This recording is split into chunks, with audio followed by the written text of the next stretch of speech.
morning, good morning. Hope you had a lovely little lie-in this morning for your bank holiday. It's going to be a gorgeous day. And I woke up with a question this morning, and I know my questions are always answered. So that's one of the good things. If you're stuck with something, ask a question and you will get the answer. Be quiet and still enough for the answer to come. And my question this morning was, and I've asked this before and I knew the answer, but again, something was amiss in me. And so I asked the question, how do you come from your goal yet still do the work towards your goal? Because when you've got your goal, you're walking around in complete gratitude and yes, wonderful. And you don't have the same energy to do that work towards the goal as if you're going to get it. So how do you do that? And so I'm looking at going, what am I going to read this morning? Normally I've got ideas and etc. etc. and nothing this morning. So this is my faithful little servant book. It really is. If anything I don't know what to say, then I pick this up and this always has the answer. So again, it's Neville Goddard and The Power of Awareness. Good morning, Brenda. Lovely to see you. Good morning, Jane. Well, it's evening for you, Jane. So this is chapter 21. It's about free will. The question is often asked, what should be done between the assumption of the wish fulfilled and its realization? Nothing. It's just like, okay, so this is the art of surrendering to the universe.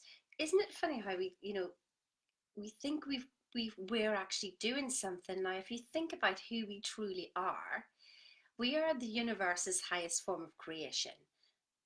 We're like, there's no past, there's no future. We think there is, but there's just the eternal now. Now, if everything that's been created is already created, then we're not creating, we're actually just becoming aware of what is already there. Let me say that again. So everything's already been created. So everything that was, is now, forever, is here in the eternal now. There is no future. There is no past. Because like, where are they? Like, show me them right now. Okay, there is just the eternal now. So there's nothing to be created, but just to become aware of how to do something, which means it's about rising in our awareness. Now, think of our consciousness. So what are you consciously aware of? Are you consciously aware of pain? Like if I said to you now, are you consciously aware of your big toe? There you go, you just consciously went to your big toe. Are you aware of Arbonne? You've just gone to Arbonne. So I'm making you consciously aware of something. So are you consciously aware that you are life itself? Absolutely life itself. Like, you're not this body, are you? Because if you went out of this body would just fall apart. So we blame our bodies for loads of things, but actually the body is an instrument of the mind. We're telling the body what to do. We're giving it instructions. But who's breathing you? Isn't that amazing? Like, who's breathing you right now? You didn't decide to breathe you.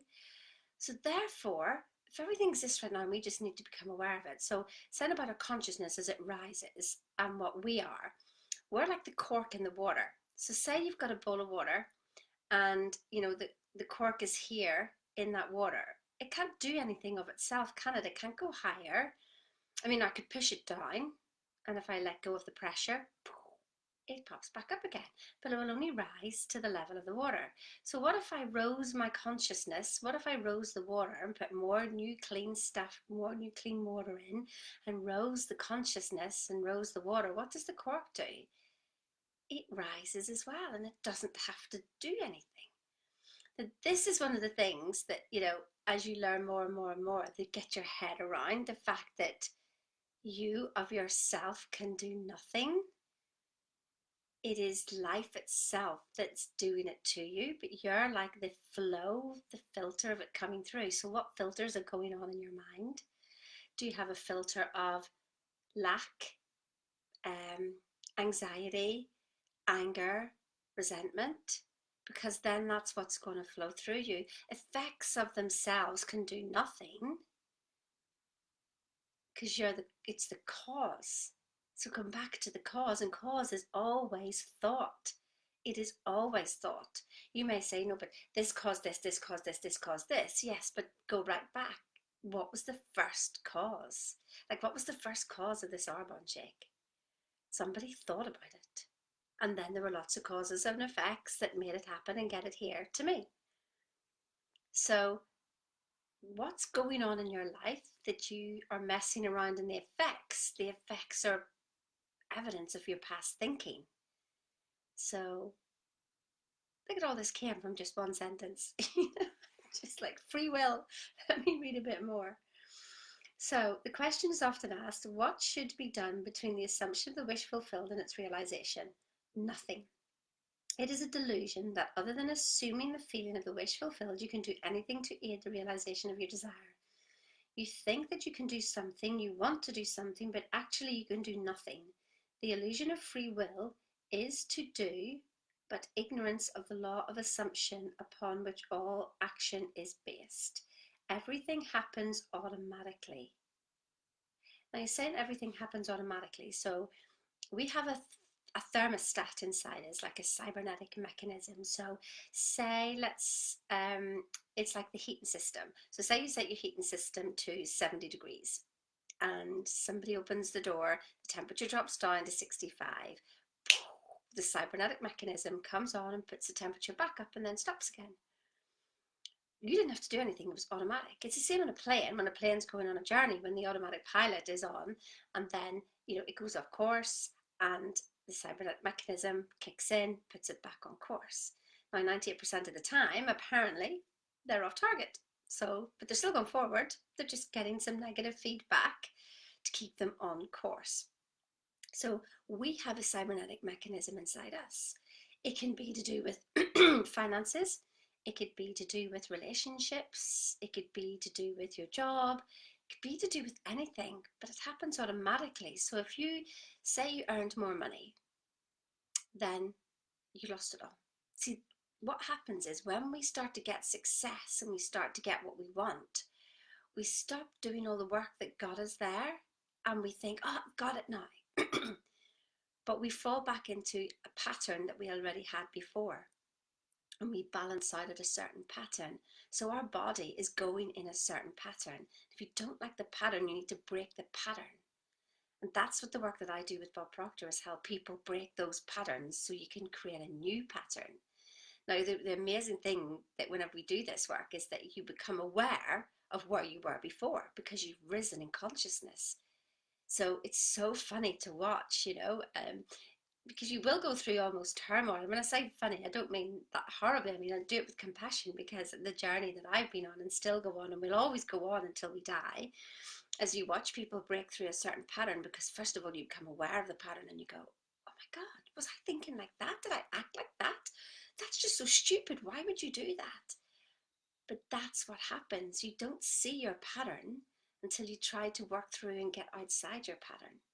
And unless you want anything to change in anything in your life, none of us came here with a free ride and everything's perfect. There's things you want to change in your life and you can't change them. But unless you change your pattern in here, the outside world will just more or less be the same. I speak to people a year later and I say, what's changed? And they go, nothing. I've spoken to people 3 years later and I say, what's changed? And they go, nothing. They've just worked harder or feels harder or are putting up or are enduring because you think that's your life and you don't have to put up with anything. Yeah. So I'm going to leave it there because we could carry on here forever. All that befalls you, all that is done by you, happens. Your assumptions, conscious or unconscious, direct all thought and action to their fulfillment. To understand the law of assumption, to be convinced of its truth, means getting rid of all the illusions about free will and to act. Free will actually means freedom to select any idea you desire. By assuming the idea already to be a fact, it is converted into reality. Beyond that, free will ends and everything happens in harmony with the concept assumed. Wow, that is the mastery That is the work to carry on your life as if.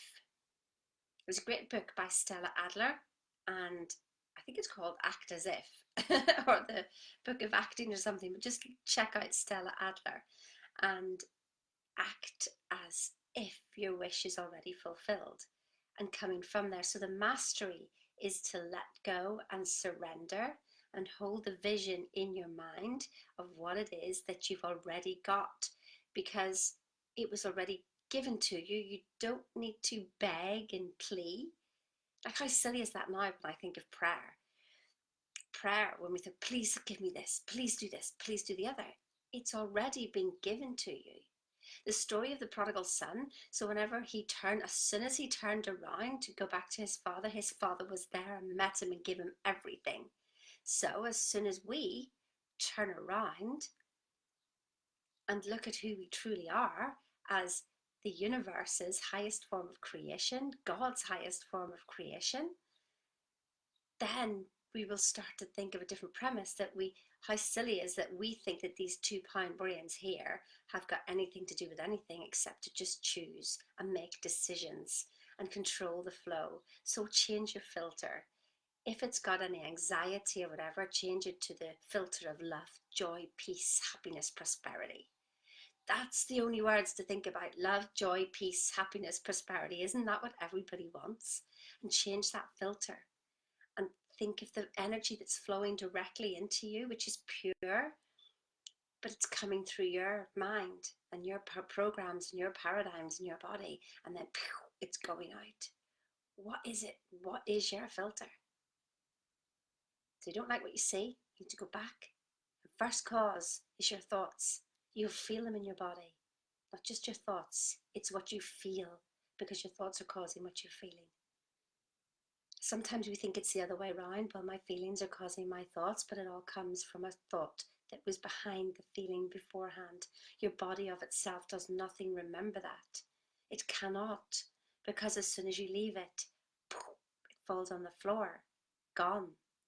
So it had to begin with a thought, first cause. What was that? That's only you can answer, and sometimes they're hidden so far below you can't see them. But when you keep doing this work and keep listening to yourself and looking at your results, you don't like results, go back to you. Don't be looking outside. You don't like your results, go back to you, and you'll find the answer. Have an awesome day, guys. See ya. Thanks for watching.